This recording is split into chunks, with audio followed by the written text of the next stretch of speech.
Milagro al borde de la carretera. Vamos a tratar de aprender hoy. Este es como yo suelo decir, no espere gritos pentecostales en esta prédica, porque la intención mía en el día de hoy es mostrarte una realidad a la cual nosotros lamentablemente nos hemos alejado. Nosotros nos hemos alejado de la posibilidad de un milagro cada día en nuestras vidas. Los milagros no son malos, los milagros son buenos. Milagro es cuando las capacidades y las alternativas humanas se terminan y necesitamos imperiosamente la participación de Dios. Allí es un milagro. Porque si usted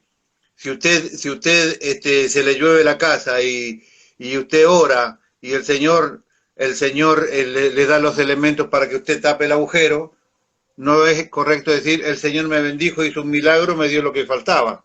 No, lo que faltaba es que usted vea la manera de arreglar el agujero. Milagro es cuando las posibilidades humanas no alcanzan. ¿Sí? Vamos a hablar de un hombre que hemos conocido, que es ya del círculo íntimo nuestro. Usted sabe que tenemos varios. Tenemos el hermano Gede, por un lado, ¿no es cierto? Y ahora tenemos un hombre que en términos bíblicos ni siquiera sabemos cómo se llama, pero es re famoso el tipo. Vamos a hablar un poquito, analizar alguna razón de su existencia de Bartimeo. Porque Bartimeo, por más que le llamen Bartimeo, la palabra significa hijo de... Bart significa hijo y Timeo, hijo de Timeo, o sea, hijo de López, no sé si me explico. Claro, no sabemos el nombre. No sabemos fehacientemente, aun cuando en el tiempo se le identificara como Bartimeo, este es el hijo de Timeo, ¿no es cierto? Bartimeo, vamos a basar nuestro relato allí en el libro de Marcos capítulo 10, versículos 46 al 52, basando toda nuestra prédica prácticamente en una frase, que ya le voy a decir cuál es. Le estoy diciendo esto para ser totalmente justo, porque es la información que le di a la pastora para que ella vuelque allí a su cuaderno. ¿Está bien? Porque si no, no sería justo darle a mi media naranja toda la información y usted no la tenga. Dice así, en el nombre del Señor. Vamos a ver Marcos capítulo 10, versículo 46 en adelante, y vamos a leerlo hasta el final, porque rescataremos de allí situaciones interesantes con respecto a nuestro querido Bartimeo. Dice así en el nombre del Señor. Entonces vinieron a Jericó, al salir del Jericó, él y sus discípulos, y una gran multitud. Bartimeo el ciego, hijo de Timeo, estaba sentado junto al camino mendigando. Y oyendo que era Jesús Nazareno, comenzó a dar voces y a decir, Jesús, hijo de David, ten misericordia de mí. Y muchos le reprendían para que se callase, pero él clamaba mucho y decía, Hijo de David, ten misericordia de mí. Entonces Jesús, deteniéndose, mandó llamarle, y llamaron al ciego diciéndole, ten confianza, levántate, te llama. Él entonces, arrojando su capa, se levantó y vino a Jesús. Respondiendo a Jesús le dijo, ¿qué quieres que te haga? Y el ciego le dijo, Maestro, que recobre la vista. Y Jesús le dijo, vete, tu fe te ha salvado. Y enseguida recobró la vista y seguía a Jesús en el camino. Ahora, una de las cosas que quiero identificar en el principio de esta historia es la siguiente. Estaba cerca la Pascua, como se lo voy a comentar enseguida. Había una gran multitud. Y Jesús se detiene solo porque en el medio del bullicio de una gran, pero gran multitud, Jesús se detiene porque un ciego lo llama. Cuando habían cientos y miles de personas allí, estaban los preparativos para la Pascua. Jesús estaba a 25 kilómetros de llegar a Jerusalén. Todo el mundo estaba revolucionado. El templo de Jerusalén tenía 20.000 sacerdotes inscritos. Por supuesto no podían participar todos, habían 26 castas diferentes porque atendían el templo de manera escalonada. Esos 20.000 sacerdotes estaban diseminados por todo lugar, porque todo el pueblo, porque toda la ciudad, porque todo el país, incluso visitantes extranjeros venían a la Pascua. O sea, era una tremenda y gran multitud. Y dice aquí que este señor, Bartimeo, estaba en el camino principal mendigando. O sea, en el camino principal, donde estaba lleno de gente por ambos lados, donde todo el mundo gritaba, un ciego grita: Jesús, hijo de David, ten misericordia de mí. Y por solo ese hecho Jesús se para y lo atiende y le da la vista. ¿No habrá algo más detrás de eso? Veremos a continuación. ¿Está bien? Muy bueno, sí. Jesús le dijo: vete, tu fe te ha salvado. Y enseguida recobró la vista y seguía a Jesús en el camino. Hacia la puerta del norte del lugar donde estaba se sentaba un mendigo llamado Bartimeo. Se sentaba cerca de la puerta del norte de la ciudad donde estaban. Pero Jesús ya no estaba lejos de su camino. Jesús estaba a solo 25 kilómetros de Jerusalén, como recién le comentaba. Tratemos de visualizar la escena porque es la única manera de que podamos aprender de esto. La carretera principal pasaba por todo Jericó. La atravesaba de lado a lado. Jesús iba camino para la Pascua cuando un rabí, cuando un maestro distinguido hacía un viaje de estas características, era costumbre que iba acompañado de muchísima gente, Y Jesús tenía un atenuante, y la gente tenía una atracción especial por este Jesús que habían escuchado, una atracción especial por este Jesús,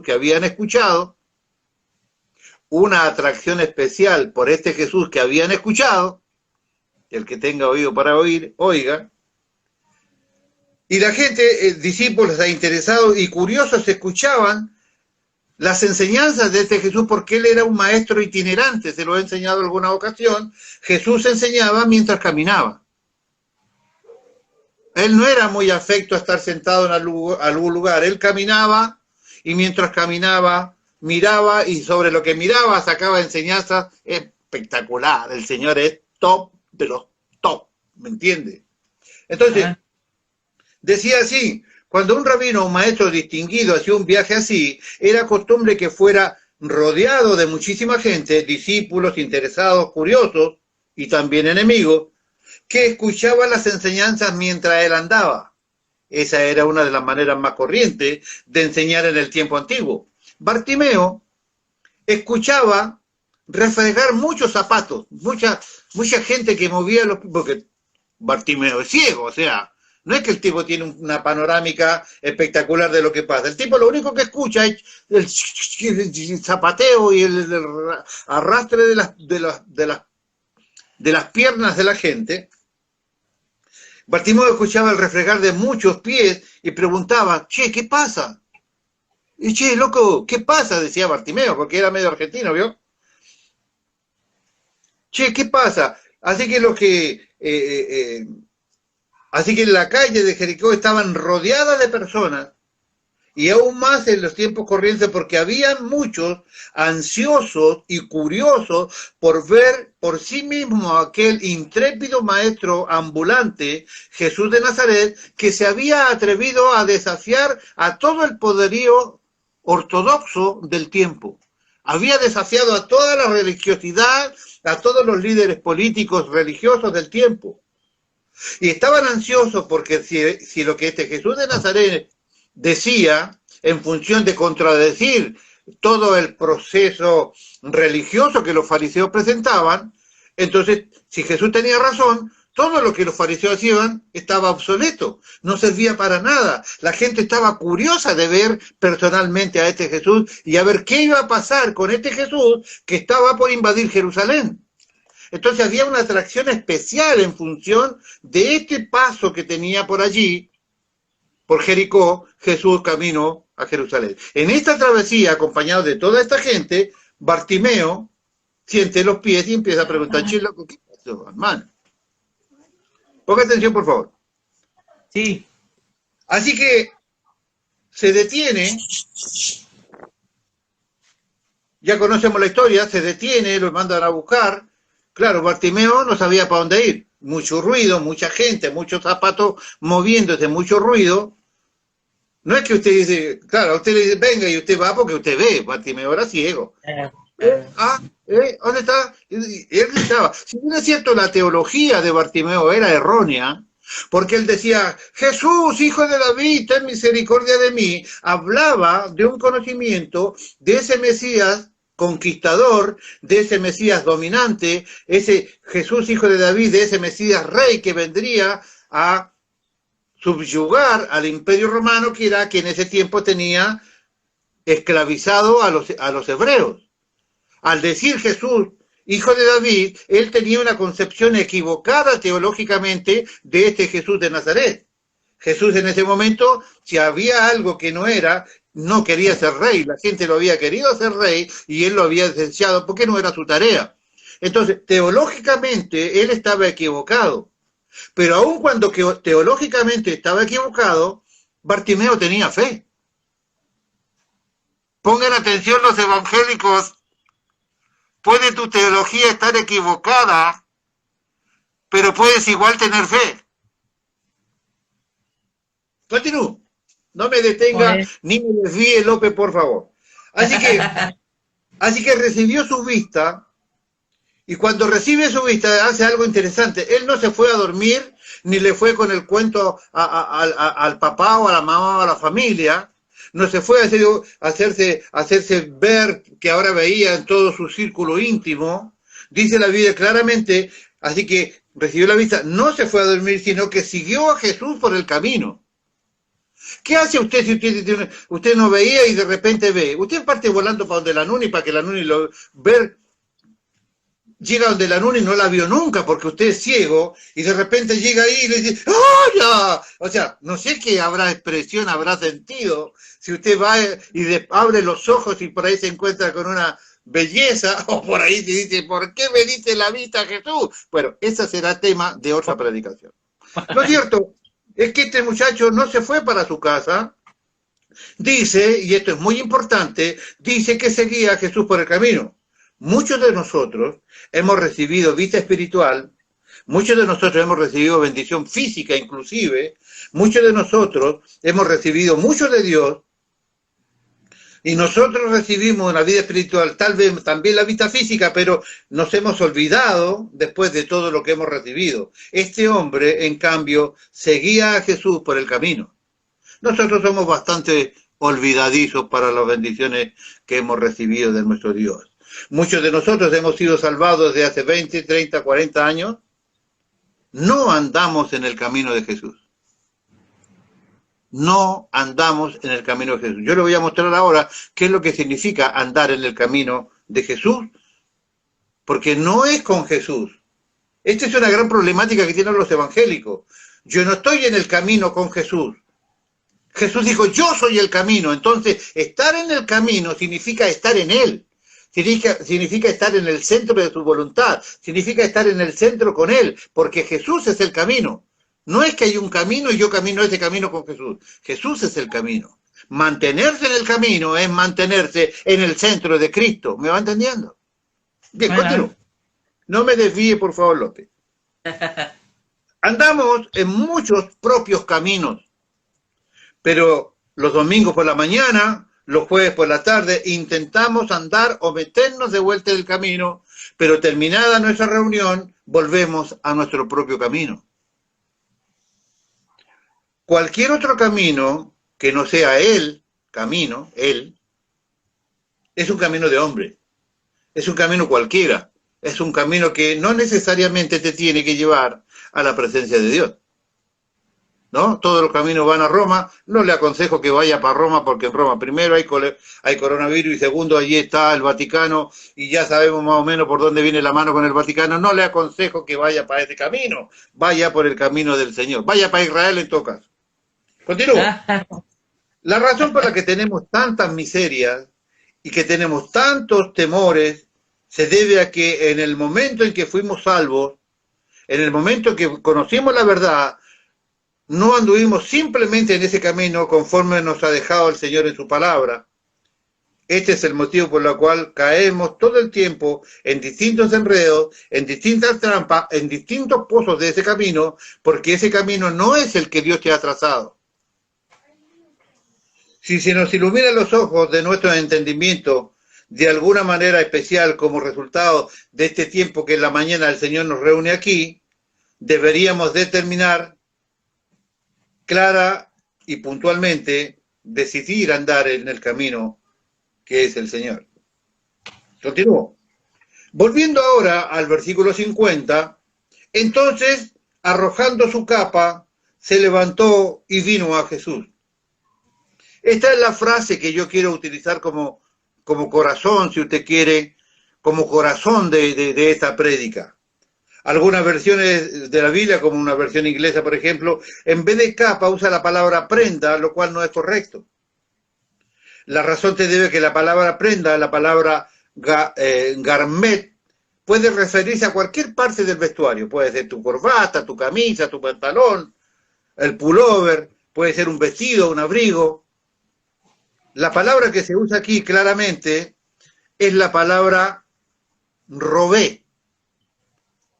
La palabra robé significa clara y puntualmente su capa. Y esto tiene mucha importancia en lo que yo le quiero mostrar hoy. Se refiere a una pieza específica y en particular la capa de un judío. Los traductores de la Biblia fueron todas personas occidentales. Hay mucha problemática con el tema de las traducciones y la comprensión de muchos párrafos bíblicos, porque todos los traductores de la Biblia, todos los comentaristas de la Biblia siempre fueron occidentales y se determinaron a traducir la Biblia de manera literal, utilizando sus propios conceptos, sus propias interpretaciones en su mundo occidental que viven, olvidándose que la Biblia es un libro oriental, que Jesús era un oriental y que se mueve en el mundo oriental, sobre todo en el oriental antiguo. Por eso tenemos tantas discrepancias y yo hoy pretendo enseñarle un poquitito sobre todo esta maravillosa cosa oriental que tenía nuestro Dios. Entonces, los traductores de la Biblia fueron todas personas occidentales que no entendían las costumbres de los orientales y le dieron una traducción literal al idioma arameo, al griego, o entonces cuando al hebreo y al griego, cuando el griego lo pasaron al inglés, que fueron las primeras traducciones bíblicas, todo esto simplemente fue con un concepto y una mentalidad occidental.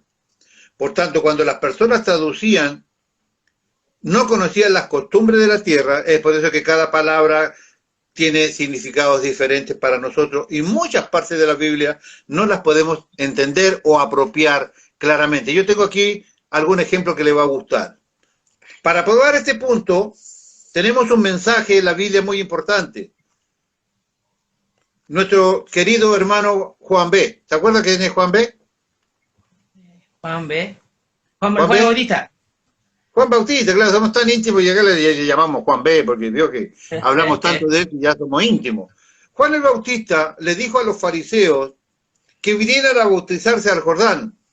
Allí en Lucas capítulo 3, versículo 7. ¡Oh, generación de víboras! ¿Quién nos enseñó a huir de la ira venidera? Pareciera que es miembro de Jesús Rey de Gloria con el tipo de prédica que tiene, pero eso será cosa de otra explicación. Oh, generación de víboras, ¿quién nos enseñó a huir de la ira venidera? Lucas capítulo 3, versículo 7. Este mensaje debería leerse de otra manera de acuerdo a la interpretación bíblica, al contexto bíblico y a las palabras utilizadas. Debería leerse así: oh, generación de escorpiones, no de víboras. Generación de escorpiones. No tiene sentido decir generación de víboras para ningún oriental. No tiene sentido diciendo para los traductores que tengan Biblia, para ningún oriental tiene sentido esta explicación. La correcta información proveniente del uso cotidiano de la lengua de las personas entre las cuales ha nacido y crecido en medio de esas lenguas y las costumbres, y no del comentario propiamente dicho, es que están llenos de incertidumbre porque los autores de los comentarios siempre suponían lo que ellos vivían en su propia tierra. Traducieron víbora porque en América era más fácil la víbora. Pero miren, mi amor, no le puedo responder ahora, perdón. Así que aquí debería leerse así: oh generación de escorpiones. Suena peor. Este es el mensaje que debía utilizar claramente en ese texto de capítulo 3, versículo 7. Mire, y le voy a enseñar algo. Hay dos tipos de escorpiones en Oriente. Los escorpiones negros, que son raros, preciosamente raros, y los escorpiones azules, que son muy comunes, o por lo menos muy numerosos. Juan el Bautista se refiere a los escorpiones negros porque en el orden del contexto y la expresión significa para Oriente exclusivamente escorpiones negros. O generación de víboras, siempre que se está refiriendo a esto se refiere a escorpiones negros. Ahora bien, el escorpión negro tiene una tendencia muy particular en el momento de su concepción. Cuando el escorpión se mete con la escorpiona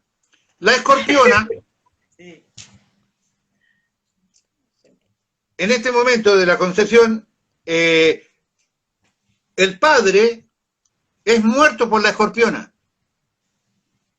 En el momento de la concepción, de que se embaraza la escorpiona, le entierra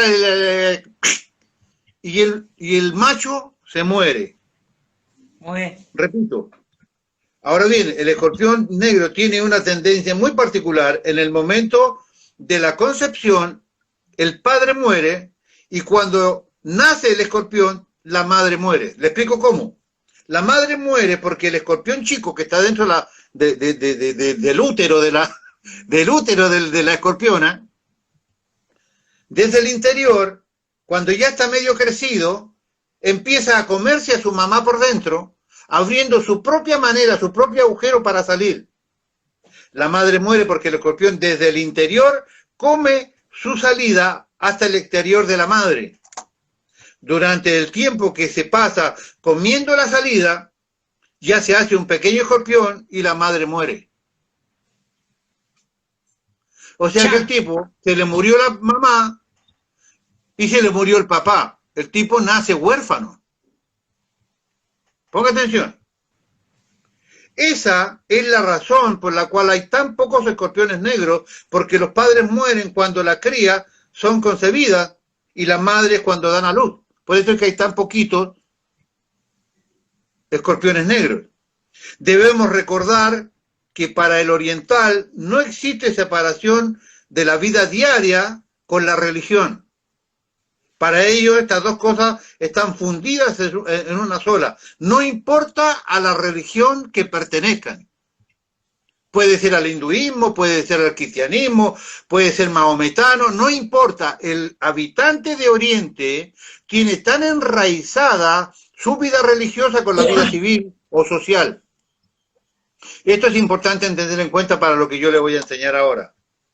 Así que en el Oriente, a los que son impíos, poco religiosos, ¿no? Lo acabo de decir, ellos tienen asociada la religión, cualquiera sea, con su vida íntima, social y familiar. Así que en el Oriente los que son impíos son poco religiosos, que solo piensan en comer, en la mente materialista y que jamás piensan en Dios. Entonces le llaman a ese tipo de gente generación de escorpiones.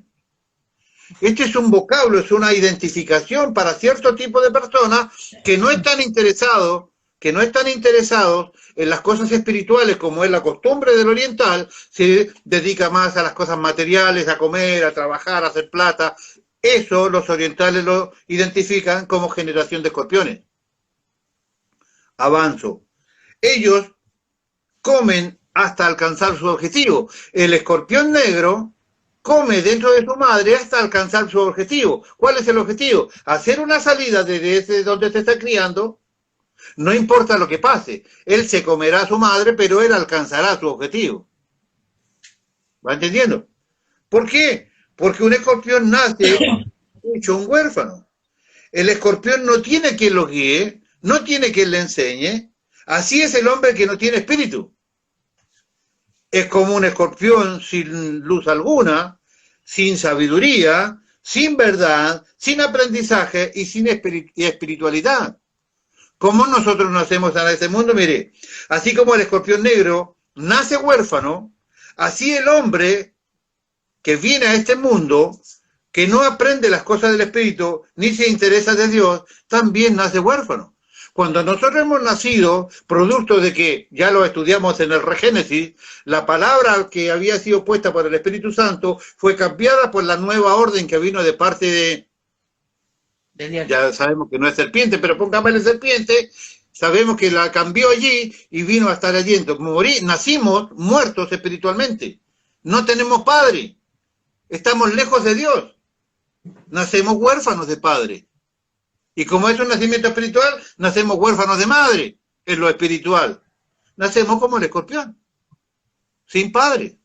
Pero ponga atención, así como el escorpión negro nace huérfano, así el hombre que viene a este mundo y que no aprende las cosas del Espíritu, ni se interesa por Dios, nacemos a este mundo huérfanos, y si no conocemos a Dios como Padre, moriremos huérfanos como los escorpiones negros.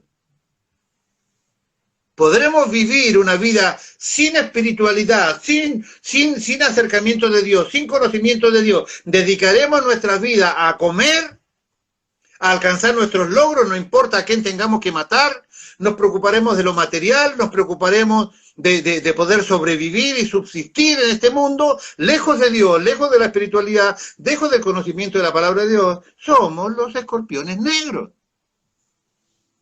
Por eso es que es tan importante para el oriental entender que Juan nunca dijo víbora, porque el concepto de la prédica de Juan está identificada en el comportamiento de estos escorpiones.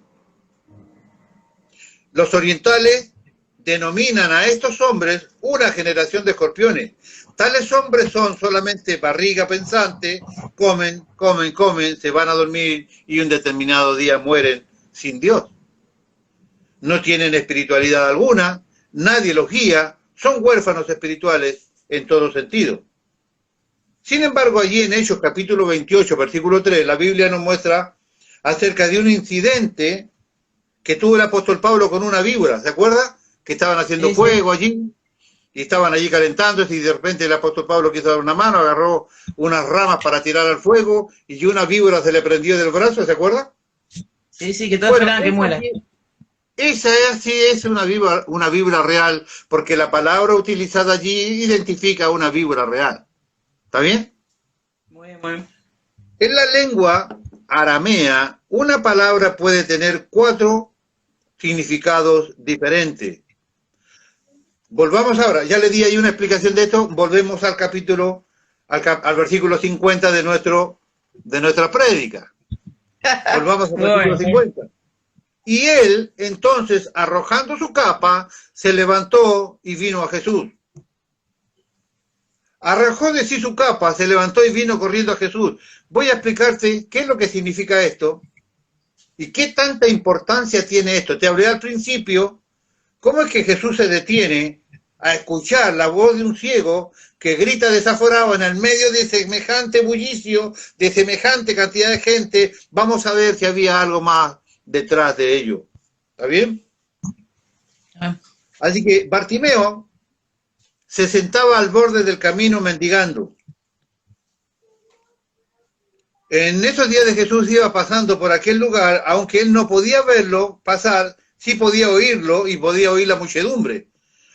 En cualquier parte donde Jesús se dirigía, siempre habían miles de personas gritando, cantando, dándole gloria, dándole Hosana, y es un bullicio natural que provocaba Jesús. Recuérdese que hemos estudiado que a él lo seguían 10.000, 12.000 personas cada vez que él andaba por distintos lugares. Así que Jesús siempre estaba rodeado, pero en esta ocasión, con la cercanía de la Pascua, era una multitud mucho mayor. En los países orientales, una persona importante, un gran hombre, nunca está solo. Así que en el tiempo de Jesús, por donde quisiera que él fuese, debía haber tantas personas yendo con él que hasta ciudades vecinas venían a decir o a oír lo que él decía. Cuando Jesús estaba pasando cerca de allí, este hombre ciego, que se llamaba Bartimeo, como lo estamos anunciando, empezó a gritar: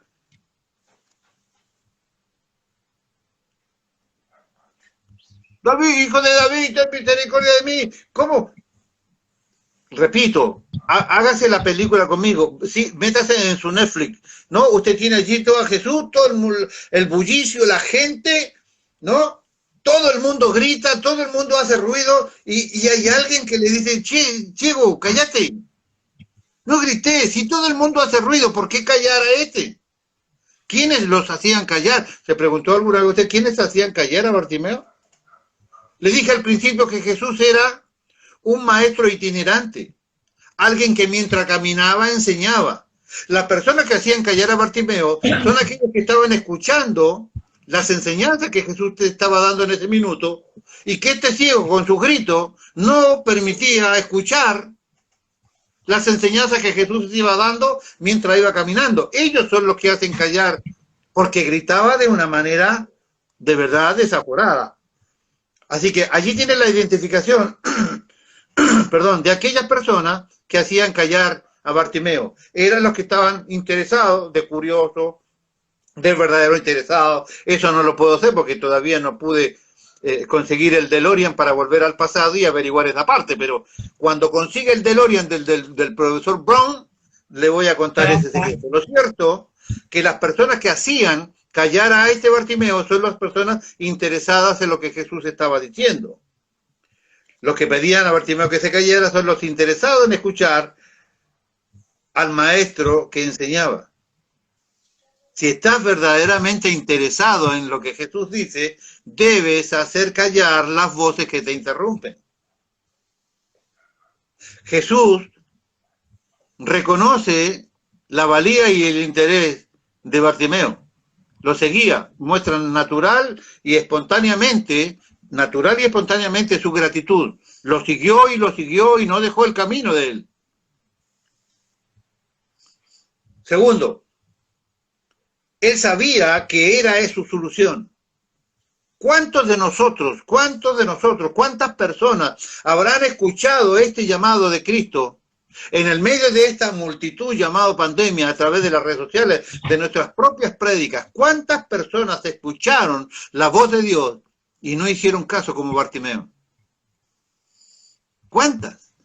¿Cuántas personas habrán escuchado nuestras prédicas o mis prédicas durante 43 años y no habrán escuchado este llamado? Mire qué interesante. Jesús estaba en ese momento pasando, que era el único que podía darle vista. Bartimeo no lo detendría nadie, él gritaría cada vez más fuerte porque sabía que era la única vez Jesús estaba pasando y él no podría desperdiciar, enfrentarse y declararle su necesidad al único que él sabía que podía solucionar su problema.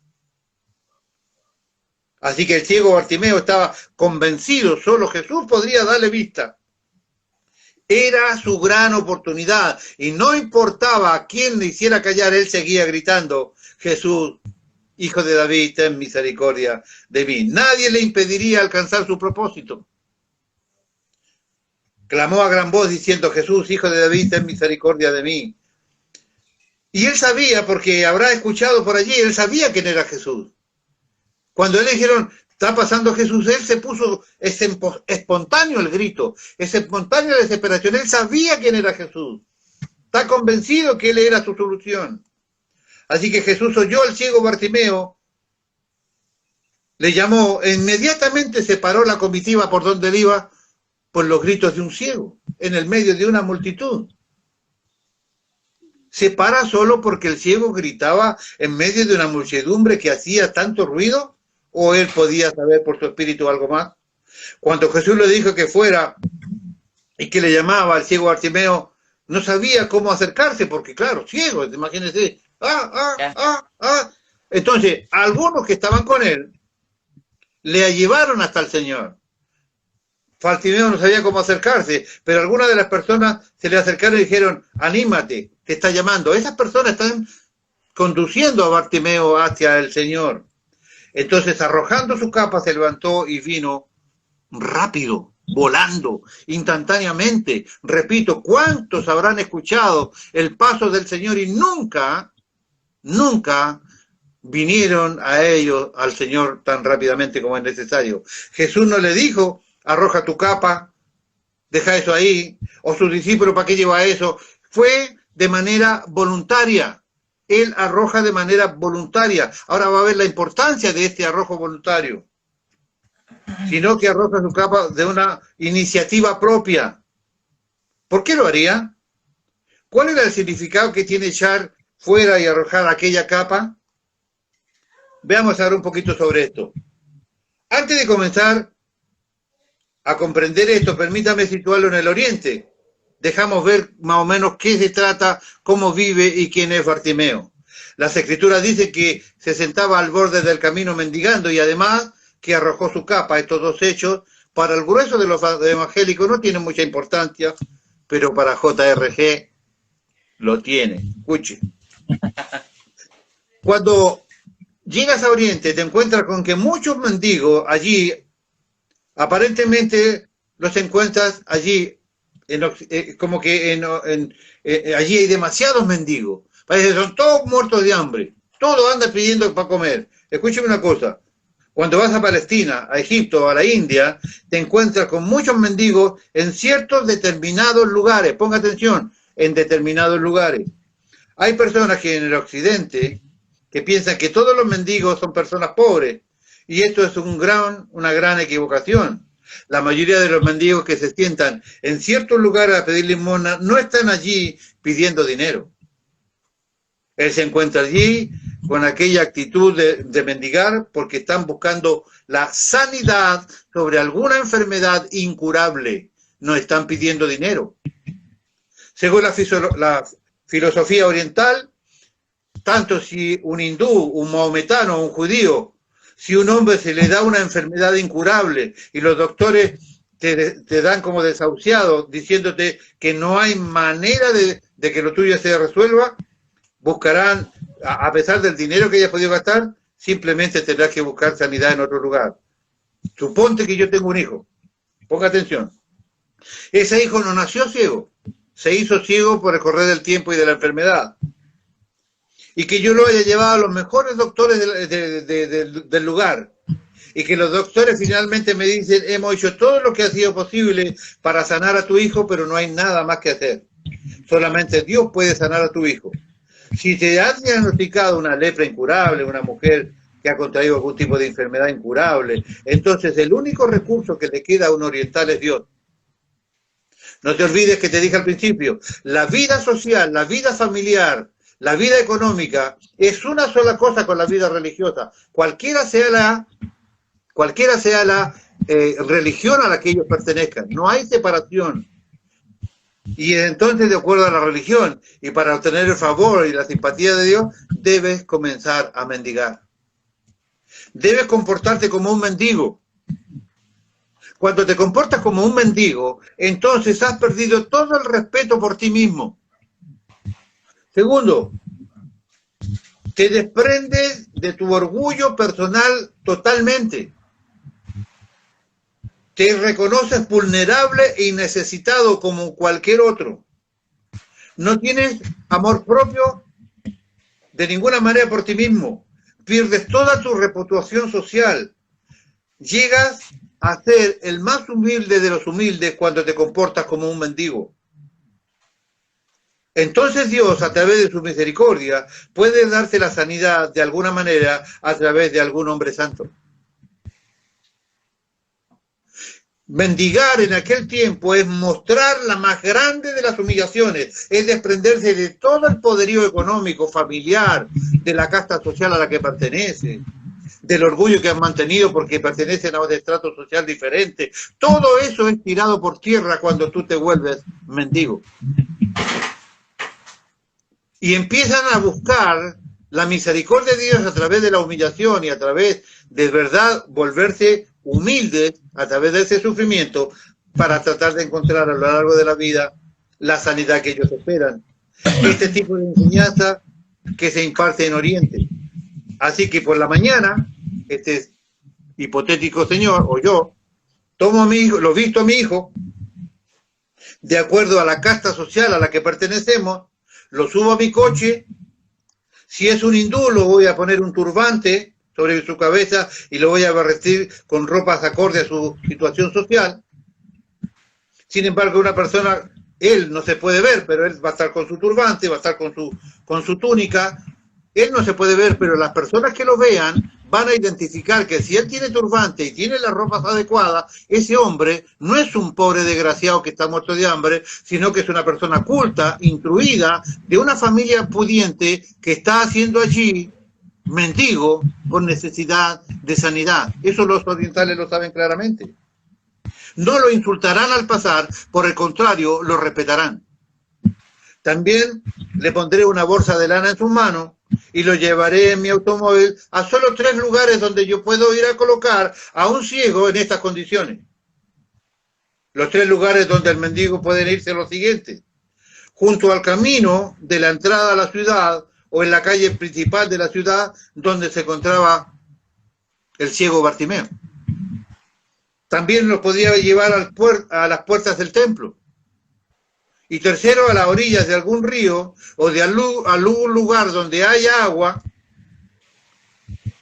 a la vereda allí de donde haya agua, como el estanque de Bethesda, por ejemplo, o al río Ganges, o a los otros ríos que están allí, donde haya agua, a la vera de allí también se depositan a estos 3 lugares donde un ciego que busca sanidad, no que busca dinero, sino que busca sanidad a través de la humillación, busca el favor de Dios a través de la humillación, busca el favor de Dios a través del reconocimiento, a través de deshacerse del orgullo, a través de confiar solamente en la misericordia de Dios. Solo 3 lugares pueden haber para que él lo busque: la ciudad principal, donde a la entrada de las puertas de la ciudad, o en la avenida principal, como en el caso de Bartimeo, a las puertas del templo, que tenían entradas de salida y de entrada, o sea, las puertas tenían adelante y atrás. En ambos lados, de ambas manos, se ponían estos ciegos a pedir este tipo de cosas. Ahora vamos a entender un poco mejor.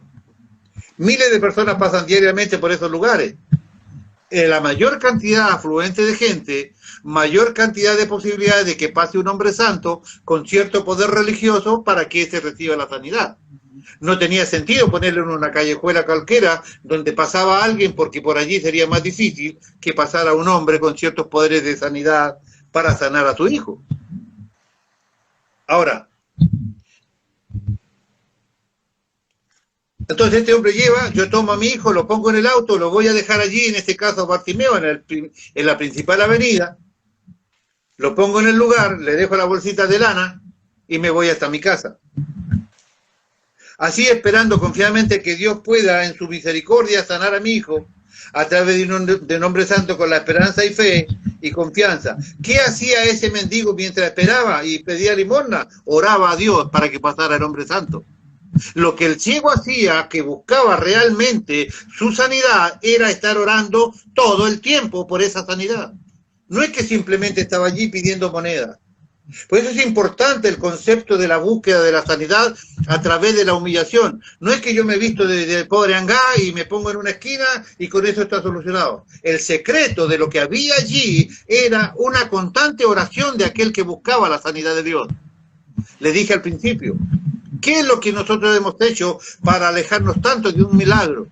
Hemos dejado de buscar a Dios en esa intensidad. ¿Qué es lo que nosotros hemos dejado para alejarnos tanto de un milagro? Nos hemos llenado de orgullo cuando un mendigo se desprendía del orgullo. Hacemos gala de lo poco que tenemos porque no somos orientales. El occidental tiene la vida religiosa por un lado y tiene la vida social y económica por otro. El día domingo y el día jueves intentamos el camino, mezclarnos, pero mañana, en las cosas diarias de la vida, cada uno hará la vida espiritual por un lado y hará la vida social, económica y familiar por otro. El oriental tiene una sola cosa. El padre dejaba a su hijo allí y ese hijo estaba todo el día orando en su casa, orando en la calle por un milagro, mientras su padre oraba en su casa por un milagro para su hijo. Había una oración continua de pedido de socorro de parte de ellos para con Dios. ¿Y por qué junto al camino? Se trata de la entrada de la ciudad, donde existía, como le dije, mayor cantidad de posibilidades que pase un hombre santo.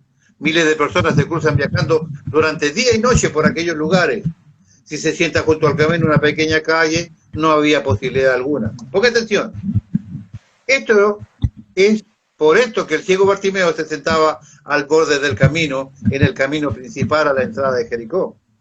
Así pues, por la mañana temprano, dejo a mi hijo en la calle principal. Él pasará todo el día entero allí clamando y pidiendo limosna, no para comer, sino para ser sanado. Las personas orientales no se darán cuenta que tiene un turbante y dirán: oh, pobre hombre, es un hindú educado, hijo de padres ricos, que está pidiendo por su sanidad. No es un mendigo pobre, no está mendigando pan para llenar su vientre, está pidiendo sanidad y esperando un milagro de su Dios. Las personas que entienden la cultura de la región del Oriente comprenderán que este muchacho no está haciendo esto por dinero, para llevar al estómago un poco de moneda o de pan a través de las monedas que consigue. Si entendiese la manera de pensar del oriental, comprenderíamos que este muchacho se encuentra allí mendigando dinero, sino sanidad. Así pues, al final de la tarde, tomo mi auto, voy hasta el lugar, busco a mi hijo, lo subo al auto, tomo ese dinero de la bolsa de lana que él ha juntado y antes de llegar a casa se lo doy a un verdadero pobre, porque sí, de verdad hay mendigos que son verdaderamente pobres, pero no es el caso de Bartimeo. Toman esas monedas que Bartimeo pudo haber recogido en aquella bolsa y se las dejan en las manos de un verdadero pobre hasta llegar a su casa. En el Oriente todo lo que se hace de acuerdo a la religión, y nuestra religión está basada en la vida social. En el Occidente la vida social es una cosa, la vida espiritual es otra, lamentablemente. De esta manera vivía nuestro Señor Jesucristo. La vida social, la vida de amistad, la acción social, la relación con la familia, todo eso estaba absolutamente relacionado con su fe. Jesús vivía de esta manera. Estaba con sus amigos, pero él estaba predicando. Estaba con sus amigos, pero él estaba enseñando. Estaba con la gente, pero él estaba sanando. Él hacía de todo porque su vida era una sola cosa con Cristo. Ahora, cuando yo te digo que se tienes que mantener en el camino, te estoy diciendo que esta es nuestra meta. Nuestra meta y estar en el camino, Jesús es el camino, es estar incluidos de esta manera en la fe. Te he dicho cuántas veces tenemos que acostumbrarnos a pensar en Cristo de manera regular. Todas las cosas que vengan a tu mano tienen que ser asociadas con la palabra de Dios. Todas las problemáticas que tengamos tienen que ser claramente identificadas en la palabra de Dios. Tomo decisiones por lo que conozco de la palabra de Dios. Me acerco a quien corresponde por la palabra de Dios. Es por eso que nuestra Biblia,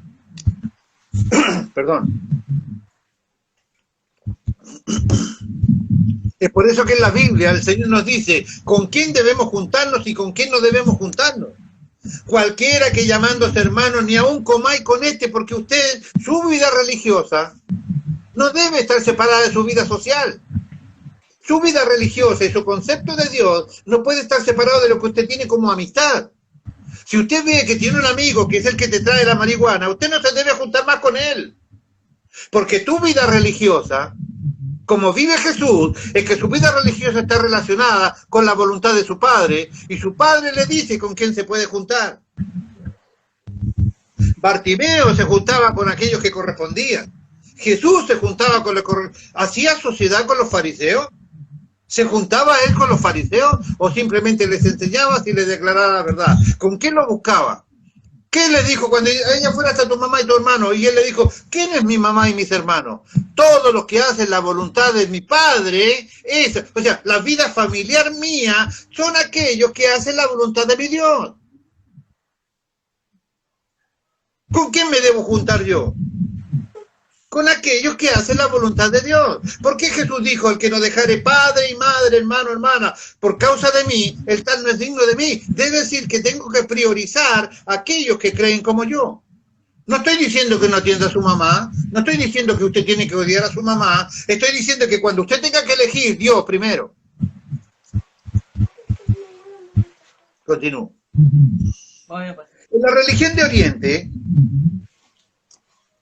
En la vida de todo, y todo está en la religión, no hay separación para ellos. Los orientales están sumergidos en la religión, sus pensamientos están embebidos de la religión. Nosotros, sin embargo, en el occidente, establecemos nuestros pensamientos de acuerdo a nuestra posición social, o de acuerdo a nuestras conveniencias, o de acuerdo a nuestras conductas, o de acuerdo a nuestras debilidades.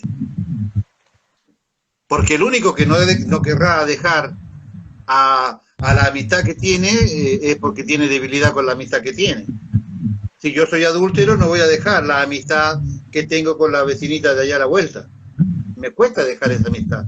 Cada tanto la cruzo, pero no la quiero borrar del contacto del teléfono. Y si yo tengo problemas con el alcoholismo, no quiero borrar de mi contacto a aquellos vagos que me vienen a invitar para ir a chupar.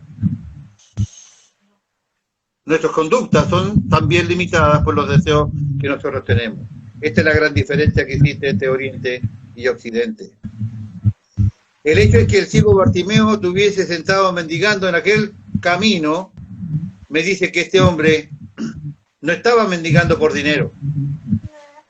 Los mendigos que verdaderamente piden comida en el Oriente se acercan a las puertas de la casa. Mire qué interesante. Recuerden, Bartimeo está en la vereda del camino, en la calle principal. Los que piden en el Oriente comida, los que andan mendigando por alimento, tienen un bordón o un palo, un cayado, se paran allá afuera en la calle y golpean el cayado en el piso. Entonces el que escucha aquí dentro sabe que ese mendigo está afuera pidiendo comida. Saldrá la mujer de la casa y le dará algo de comer. Los orientales son muy sociables. Acuérdese que el ser anfitrión en Oriente es una cosa tremendamente significativa. Se los enseñé el jueves. Yo doy mi vida si vos ingresaste a mi casa. Yo estoy dispuesto a dar mi vida en protección para ti. Ese es un oriental. Me llaman a la puerta, sino que golpean en el suelo con el bordón. Así que son los mendigos y son claramente identificables. El que está en las puertas del templo, el que está a la vereda del camino, el que está al lado de algún río sagrado o fuente de agua sagrada, buscan sanidad. Los que buscan comida van por las calles golpeando el piso con el bordón para que alguien les dé de comer. Fácilmente identificable. Ahora usted va a leer la Biblia y se va a encontrar con el mendigo el que estaba en el templo, en la puerta del templo, la puerta llamada La Hermosa, porque no es el templo La Hermosa, es la puerta, ¿verdad? Bien, la puerta que se llamaba La Hermosa, allí tenía uno que tenía 38 años esperando. Ya le cuento. Allí tiene, ¿qué hacía ese en la puerta del templo? Estaba esperando sanidad. Ahora le voy a decir lo que no tengo plata ni oro, es más de lo que pareciera.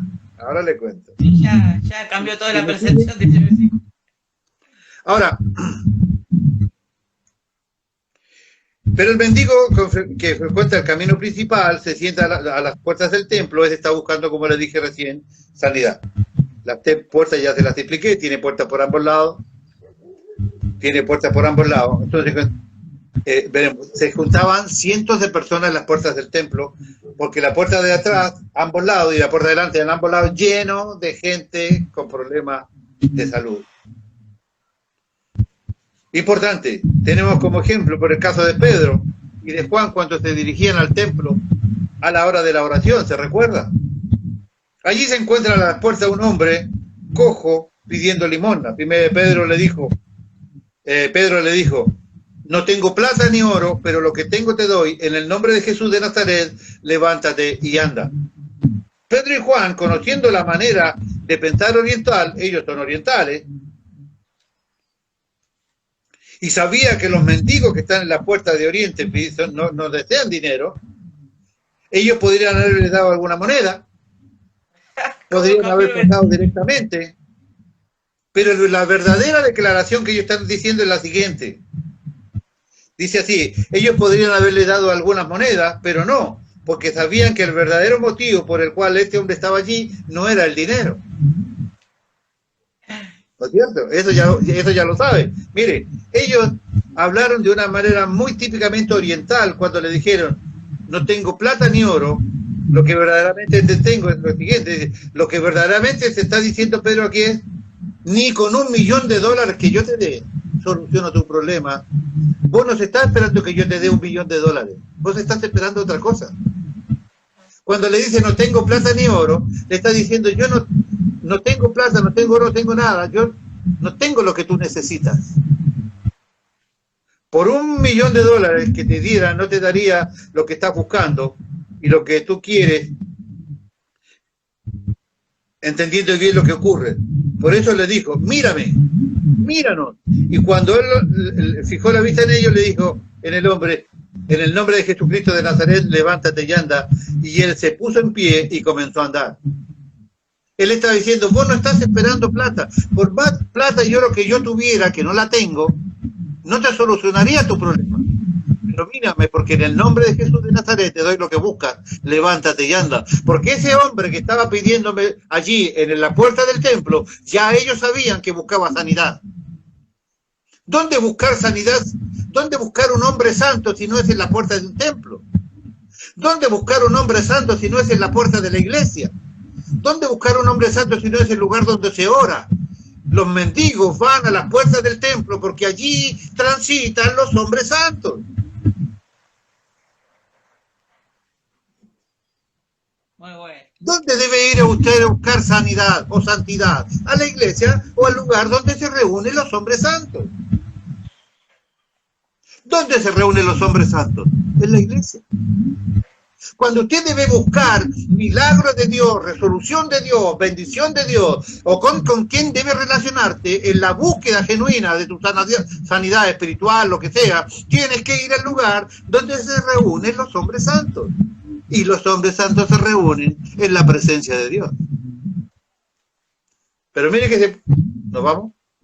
Qué pena, porque le tengo la explicación maravillosa de lo que sigue. Continúo. Así que, bueno. En el nombre de Jesús de Nazaret, levántate y anda. Y él se puso en pie y comenzó a andar. Una vez que este hombre cojo fue sanado, no se fue para su casa y se puso a dormir, sino que siguió a Pedro y a Juan. Verdadera manera de demostrar la gratitud que debes tener para con tu Dios es seguirlo. Bartimeo siguió a Jesús por el camino. Este cojo lo siguió a Pedro y a Juan donde ellos iban. La verdadera manera de ser agradecido es seguir a quien te ha bendecido. Una vez que este hombre cojo fue sanado, le decía, no hizo nada parecido a lo que haríamos nosotros, sino simplemente se puso a seguir a Pedro y a Juan. Muchos de nosotros, después de recibir la salvación de Jesucristo, nos hemos puesto a dormir espiritualmente.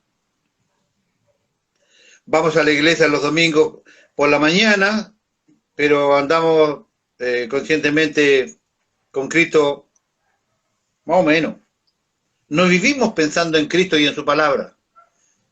La gran diferencia entre un hombre natural y un hombre espiritual es que nosotros tenemos la capacidad de pensar en las cosas de Dios de manera continua.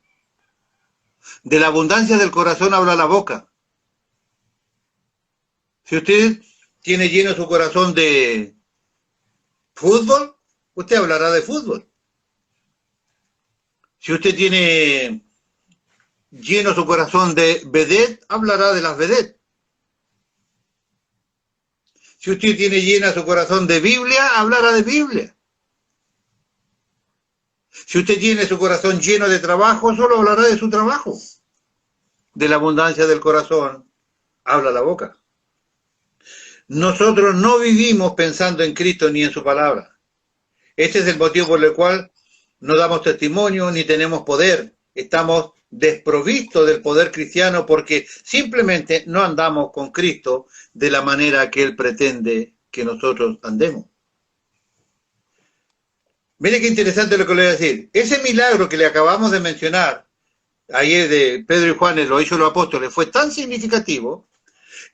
¿En búsqueda de qué? ¿En búsqueda de qué andaban las personas con problemas de salud, la familia?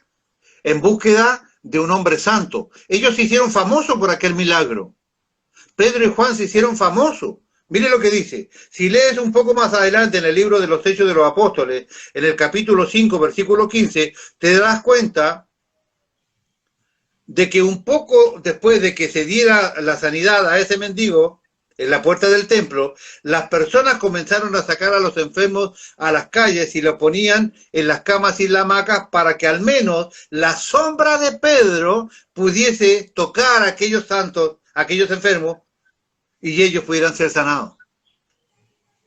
Ya habían identificado a un grupúsculo de gente santa, los discípulos de Cristo. Empezaron a sacar con mayor regularidad a los enfermos a la calle, porque a ver si alguno de ellos podía pasar por allí y la sombra de Pedro, por lo menos cualquiera de ellos, pudiese sanar a las personas. Porque ellas andaban en búsqueda de esto. Lo dejaban en el templo, en la calle principal o en la vereda de los ríos, lo dejaban allí para que un hombre santo pasara por allí y Dios tuviese misericordia a través de aquella gente. Este pasaje de las Escrituras puedes darte cuenta de la manera de pensar que tienen los orientales. Yo he venido precisamente haciendo este trabajo. La verdad es que si quieres conocer situaciones religiosas verdaderamente bíblicas, tenemos que empezar a darle importancia a lo que está escrito en cuanto a las costumbres orientales. Otros lugares, los mendigos van a buscar sanidad de su enfermedad incurable junto al camino, a las puertas del templo o a la vereda del río, como dijimos antes. Por ejemplo, a la orilla del Ganges, del Éufrates o del Tigris, cientos de mendigos agolpan allí a las márgenes esperando que algún movimiento del agua haya allí. Miles de años han pasado para que esto suceda. Y voy a terminar con un ejemplo que tengo aquí.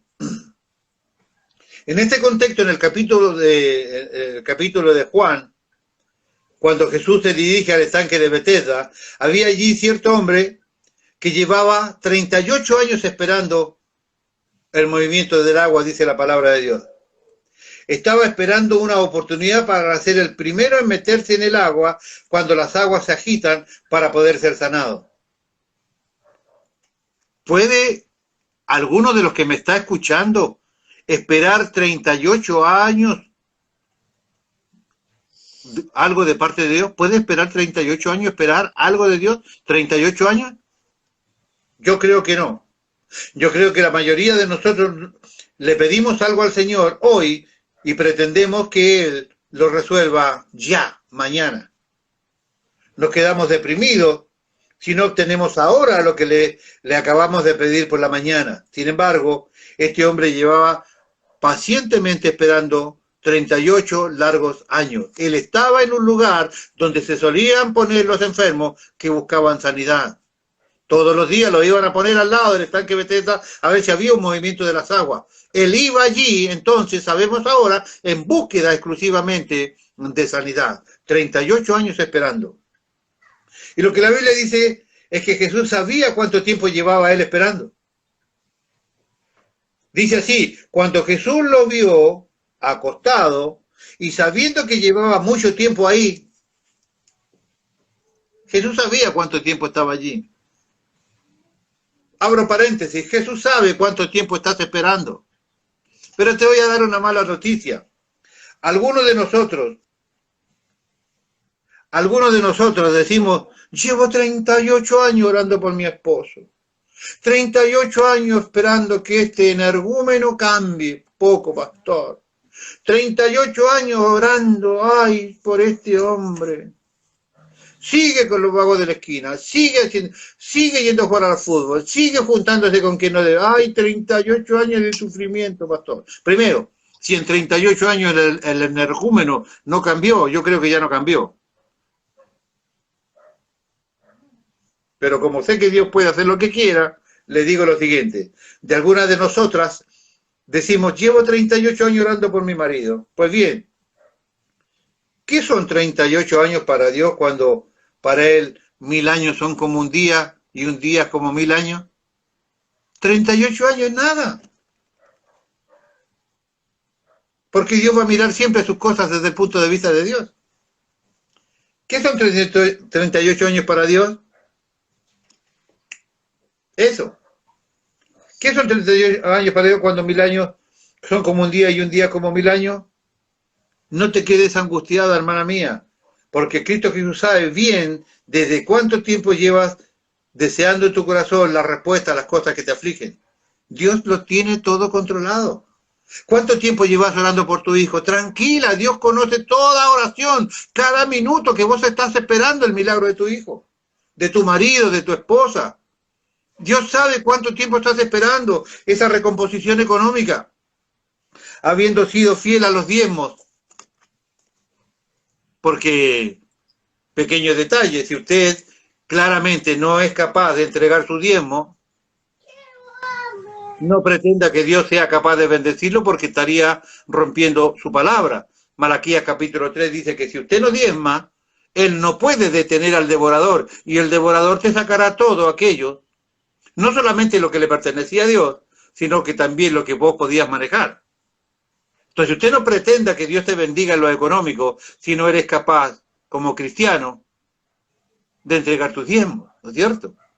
Yo le decía al principio, a veces nos intentamos meter en el camino.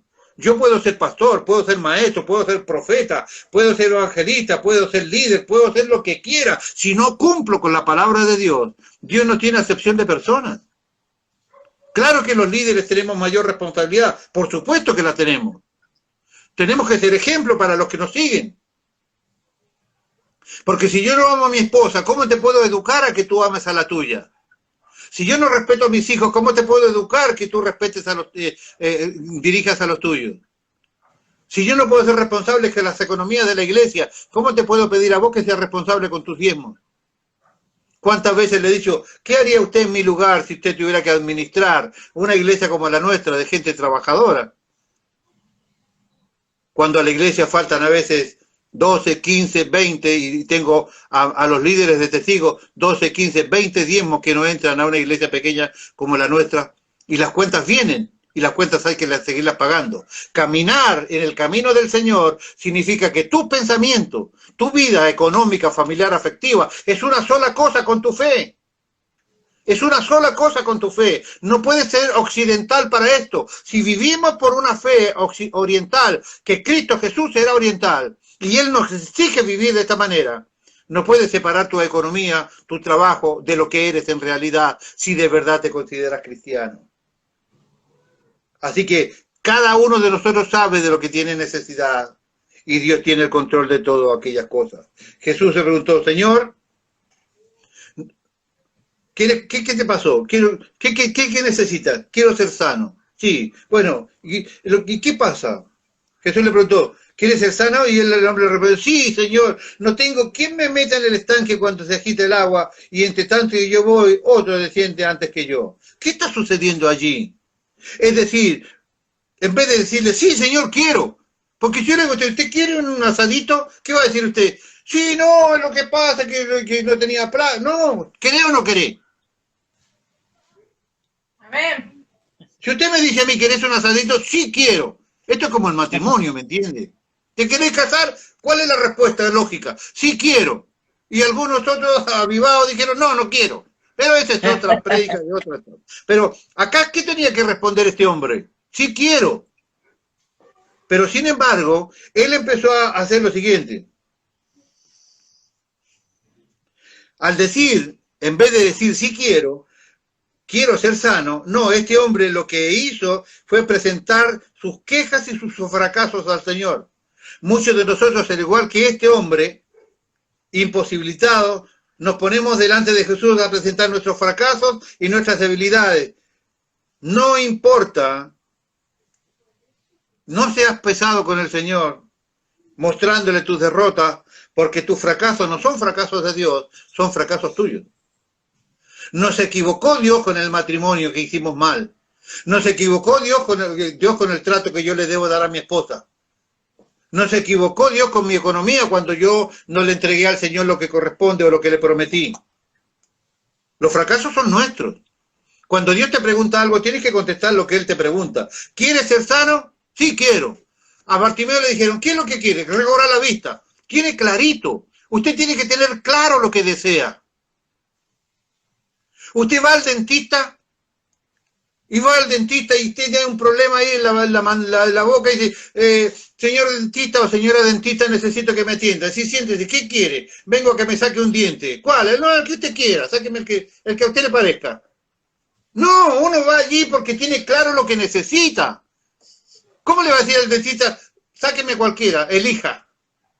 No, yo quiero que me saque esta, porque esta es la que me duele. Usted tiene que tener claro, ¿sabe cuál es el problema con esto de los fracasos? Es que nosotros, para poder saber cuál es nuestro fracaso, tenemos que hacer un análisis exclusivo de nuestras vidas, saber y reconocer en qué hemos fallado. ¿Cuál es mi problema? Esta muela me duele, sáquemela o arréglela. Pero no puedo ir al dentista diciendo, sáqueme la que usted quiera, la que más le parezca o la que más fácil le esté. No, uno va con la identificación del problema. Los fracasos nuestros delante de Dios tienen que ser producto del análisis que yo me he hecho frente a la palabra de Dios. Me divorcié, me voy a casar de vuelta. ¿Qué es lo primero que yo haría? Me casaría, no diga, el pastor no se volvería, me casaría con la vieja. No sé si ella se casaría conmigo, pero yo me volvería a casar con ella. Ella también, dice, gracias, mi amor. Ahora, pero yo le digo esto, si usted tuvo problemas sentimentales y va a conseguir y Dios le va a dar una nueva pareja, ¿qué es lo que usted va a hacer inteligentemente? Va a asociar su vida espiritual con su vida sentimental. Va a reconocer qué fue lo que hizo mal antes, cuáles fueron las metidas de patas para no volverla a cometer de nuevo. Y si antes no eligió bien, ahora va a elegir bien. ¿Cómo va a elegir? Conforme a las reglas que yo le he enseñado. Señor, tengo 4 novias para poder casarme. No ande con las 4 juntas, obviamente, no sea sinvergüenzón, pero tengo 4 opciones de casarme. ¿Con cuál me tengo que casar? Y ya le dije el otro día, cásese con la que le dé mayor posibilidad de glorificar a su Dios. Porque su vida sentimental no debe estar separada de su vida religiosa o su vida de fe. Necesitamos nosotros hacer un análisis de esto, volver a andar en el camino, acercarnos a un milagro cada día de nuestra parte. Tenemos que hacer las cosas que hizo Bartimeo. Bartimeo tiró la capa. ¿Por qué tiró la capa? Porque la capa significaba, como el turbante para el hindú, significaba la capa, su posición social. Allí estaba su prestigio público, allí estaba su economía representada. Él se usaba una capa porque él no estaba pidiendo dinero. El que lo miraba a Bartimeo veía que era un hombre rico. Y él no iba a presentarse delante de Jesús, que era su solución, era lo que él había esperado y orado tanto tiempo. No iba a presentarse a él con todos sus logros personales, con todas sus riquezas personales o con todo su prestigio social que él tenía, porque todo el mundo, al ver aquella capa, lo reconocía como una persona pudiente y prestigiosa, a tal punto que la Biblia da a este el apellido y la familia. Bartimeo, hijo de Timeo, era de una familia pudiente, sin embargo, tira su capa, se despoja de todo ese prestigio social, económico, familiar que él tenía, deja todo de lado, tira todo allí para presentarse puro delante del Señor. Por eso tira la capa, por eso es tan importante tirar la capa, para que te presentes al Señor, no presentando tus logros. Él nos dijo, mira, yo he estado aquí, yo soy de esta familia, yo tengo estas propiedades. Él tiró todo, él se presentó como único necesitado delante de su Dios. Venir a conseguir un milagro a la vera del camino significa que te tienes que despojar, que tienes que orar todo el tiempo mientras estás sufriendo la situación. Tienes que orar y buscar la voluntad de Dios. Pero despojarte, no puedes venir al Señor mostrando tus logros, tus economías, tus progresos. Debes venir con un corazón abierto y humillado, porque ser mendigo era llegar a ser el más humilde de los humildes. No por una cuestión de necesidad económica, no por hambre, sino por humillación a tu Dios, buscando su misericordia. Nosotros pecamos de orgullosos, nosotros pecamos de engreídos, nosotros pecamos simplemente si nos alejamos de nuestros milagros, porque priorizamos nuestros propios deseos, nuestra propia visión de la vida, cuando Dios nos ha enseñado tanta palabra de Dios para que vivamos como vive el Señor Jesucristo, que era un oriental. Humillémonos delante del Señor, hagámonos mendigos en el sentido bíblico, humillándonos, despojándonos del orgullo, tirando nuestras capas, no haciendo relucir las posiciones sociales, económicas que podemos llegar a presentarles como sociedad. Presentémonos delante de nuestro Dios con un corazón contrito, humillado, porque la palabra de Dios dice que Dios no puede resistir eso. Te va a bendecir si te humillas delante de tu Dios. Tirar la capa significa dejar todo aquello que humanamente podía ser valioso para mí o identificatorio en la sociedad para mí. Me presento delante del Señor con nada, con lo único que tengo, que es una necesidad de recobrar mi vista. Es lo que tengo. Tengo hoy delante de ti, Señor, solo una necesidad, recobrar la vista. Y cuando recobró la vista, seguía a Jesús en el camino. No se fue a su casa, sino que manifestó su gratitud siguiendo al Maestro.